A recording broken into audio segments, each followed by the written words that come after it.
Hello everybody and welcome back to INSANEBRIT Gaming. My name is VSDA or the INSANEBRIT if you prefer. This is my weekly news series where I talk about the week's news gone by. So this week's Friday news, as it were, I have dubbed it, or News Friday, whatever. Basically the first news subject I want to talk about today is Bulkhead Interactive, the studio that was making Battalion 1944. The World War II shooter, saying they're trying to bring it back kind of scenario, which a lot of big studios won't touch because of the dare I say, the kids scenario where, kids don't want to play World War II, the modern shooter is now more profitable, so they won't delve into it. It's just, in their opinion, a good business sense, you know what I mean. However, I put the feelers out last week, asking the question, is there a market for it? I always felt there was, but I thought it would have been a small amount of people. But remember, the games are worldwide anyway, from America, USA, and God knows wherever else, Europe. That, of course, hundreds of thousands of people want a World War II shooter, but nobody's decided to take the initiative and do a new one, which is a shame, whatever. So Bulkhead had a Kickstarter, and I was rooting for this to get past, as it were, reach their actual goal. And believe it or not, their goal was just £100,000, and it reached that goal in just 3 days. I bet the guy who made the Bulkhead Interactive were kind of like, damn, maybe we should have asked for 300,000, because the money no doubt would have been there. May have taken a bit longer, but at the same time it would have been very satisfying to know that they had more than enough to do even more and make the game look even better. So, but I hope to God that they do very well on that, and it really does kickstart their company and this newly formed studio, and we can really see the benefits of it overall or long term. Hopefully they can make a big profit from this game and then kick on. So that's good news. And like I said, there is a market for it, and people have supported it, which is great. I have no doubt, based on the element of the game itself, I want to buy it. Of course, I haven't seen nothing of it, but based on the fact it's World War II, I'm happy to support this game anyway.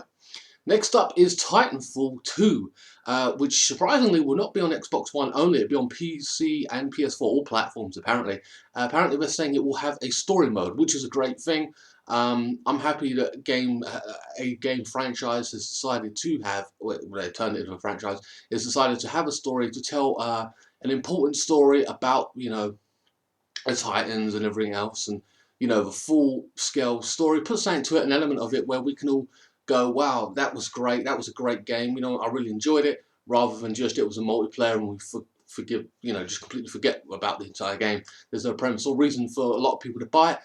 Titanfall 2, for me, I probably would pick it up if I see the gameplay. Well, I don't have gameplay, but if I see the story and it's like a 10 to 15 hour story or whatever, I'm happy to go and buy that straight off the bat. But we'll have to wait and see on that. But it's good. I hope that Star Wars Battlefront, the next Star Wars Battlefront game, I assume they're going to come up with a new one. I hope they follow suit and have a story as well, a campaign, because I would probably even pick that up. Again, just for the story, and then play a bit of multiplayer, but that's the way these things work. Get me into the story, and the longevity of it would be the multiplayer, and then after that, I can say, after 2 months, wow, a great game, enjoyed it, got bored of multiplayer like any game, even Call of Duty, and then move on. Okay, next up is the Division file size. Not much to say here. Surprisingly, when it launches, it will have a 32GB file size, which is pretty ironic considering the fact that Assassin's Creed has like a 45GB, or Unity did, 45GB file size. So 32 isn't too bad, to be honest with you, for the Division, a supposedly open world game or what have you. Of course, the world is bigger than what we saw in the beta, and what have you. You only saw a small fraction, the studio said, of what was supposed to be there. Anyway, next up actually is, okay, this is kind of big news. It's kind of a big news story, Jesus. Pre-order for PCs for the Oculus Rift ready PC. So basically you can go on Amazon on the 16th of February and pre-order a PC that is ready to run the Oculus Rift.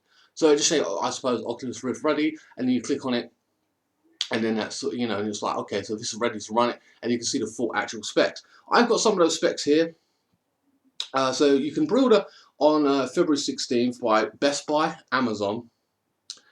Now they start at, unfortunately, at $1,500. I mean, that's dollars. I don't know what that is in the UK, but and they ship in April. Is an important factor in here. So the PC specs, from what I understand, is a GeForce GTX 970. That's where it starts. I'm running a 960, which has really pissed me off because I should have had a 970 if it weren't for Amazon Prime taking £100 off of me, and I've been saving for so long I couldn't be bothered to wait, so I just bought a 960. So I'm kind of pissed. 8GB to 16GB of RAM, an Intel i5, and of course, if you fail in that, if you haven't got that or you're not sure what you've got, you can run a compatibility tool to tell if your PC is ready or capable of running the actual game. Quantum Break is on Xbox One, of course, but apparently it is coming to PC. Not really heard much about the game, but I'm not a PC gamer, so it doesn't really appeal to me anyway. That's just a part of news. And finally, Assassin's Creed. Ubisoft have announced that they will not come out with a new Assassin's Creed this year, which I'm kind of sick and tired of it coming out every year. Kind of wanted them to dumb it down a little bit, but now that it's officially happened, I'm not that happy about it, to be honest with you, because it means one less game that I want to play or will be able to play. But there are a lot of other games coming out because it's, we've really kicked on now with the Division and other games and stuff like that. They are pushing ahead with Watch Dogs 2. Apparently they are going to, I suppose, make it better, I suppose, focus all their energy on that, which it can work out well, but I find the premise of the actual game so boring anyway, but I'm not really that interested in it regardless. They are pushing ahead to build their fan base of the Assassin's Creed series with the film that comes out in 2016 sometime, I think. Well, no, 17. No, it's 16, yeah, 2016. So that's coming out in this year as well, so that's what they're really pushing ahead with. I can't wait to see it. I'm not too sure. I know that Ubisoft are taking care of it. It's their baby, as it were. So it's not going to be so, like, studio taking it and then ruined it. So I'm hoping that it's going to be good. I don't know. We can only hope for the best, you know what I mean? Like, kind of thing, like, hope and pray. But this is one of the games which, from video game to movie, actually works well. Anyway, guys, please drop a like on this video and share, what have you, and spread the news. And I will see you next time. And follow me on Twitter and Facebook and stuff. Don't forget to check out my gameplay. And I will see you on my next playthrough or what have you. I'm deep into Batman of 20 hours, so I'm hoping to finish up that next week at least. In theory, I don't know. And thanks for watching.